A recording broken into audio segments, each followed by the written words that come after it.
I have no idea what showcase she's talking about. No, I'm kidding.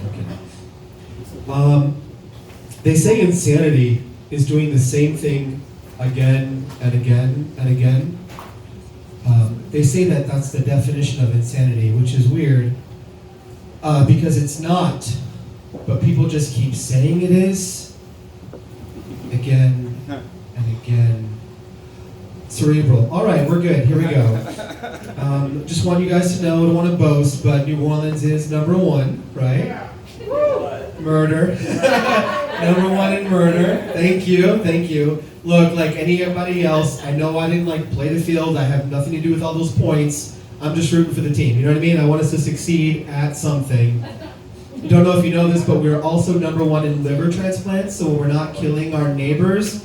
We're killing ourselves slowly. It's nice. It's good. I really like it. #1 in liver transplants. No one's gonna get a T-shirt of that. It's not really something I can mend. All right. Hitting too close to home. Sweet. I know that I've lived in New Orleans way too long because when my friends come over and ask to use my bathroom, I tell them it's for employees only. Just knee-jerk response. Or I just tell them the plumbing's wrong. Anyway. But I knew that murder was going to be a huge issue when I first moved here because when I was looking for apartments, there were two different distinct categories. Apartments that no one has died in and apartments that are haunted. And I thought that was a really interesting category.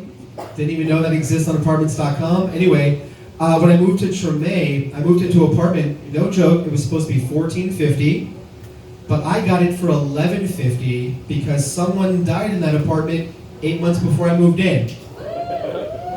Let me put it in perspective. I have a roommate who contributes $300 a month towards the rent and doesn't fuck with my stuff. That's pretty amazing.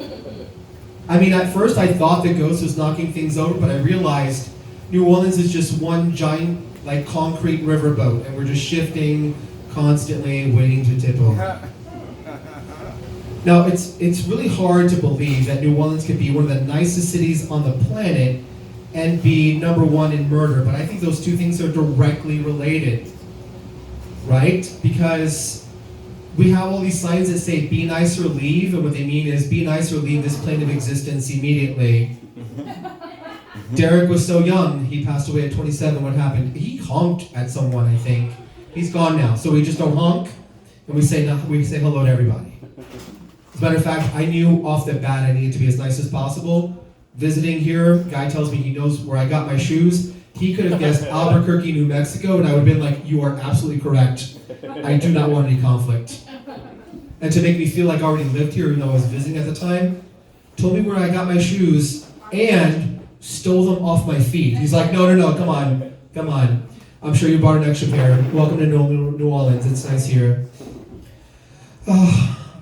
I was really scared.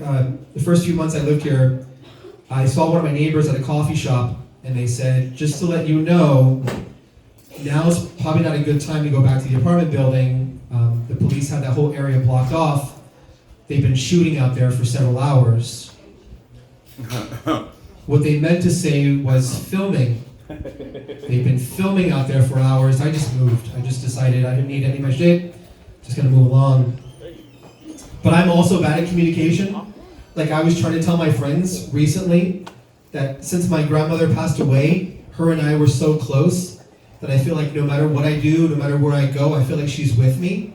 That's what I was trying to tell my friends, but what I ended up saying was, you guys, I think my grandma watches me masturbate. Most of my friends didn't even know my grandma passed away, so they think I just come from a fucked up family. All right, I'm funny, I promise. I know that my communication's bad because one of my friends, Dan, he was just like, hey, you guys, just so you know, I don't care, I'm proud to say it, I like to fuck big girls. And everybody cheered for him. It was like, oh, yeah, go. And then I chimed in, I'm like, well, you know what, guys? I like to fuck little girls.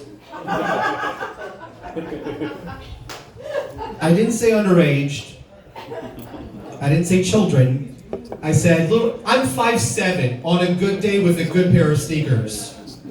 So I'm not trying to get some girl who's 6'3" because I don't have a step stool with me at all times. All right. Thank you. My friend really wanted a dog. Are there dog owners here? I love dogs. There we go. My friend really wanted a dog. And after 5 months, she went ahead and she adopted a dog because she couldn't have one naturally. And that's just what you do. You know what I mean? First you try, and then you adopt.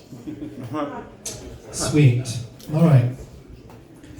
I cannot stand people who talk about their exes. It's really annoying. Oh. Is that the... Okay, thank you. That's the light. Gotcha. Just weird timing, you know, like get off the stage and stop talking. Anyway.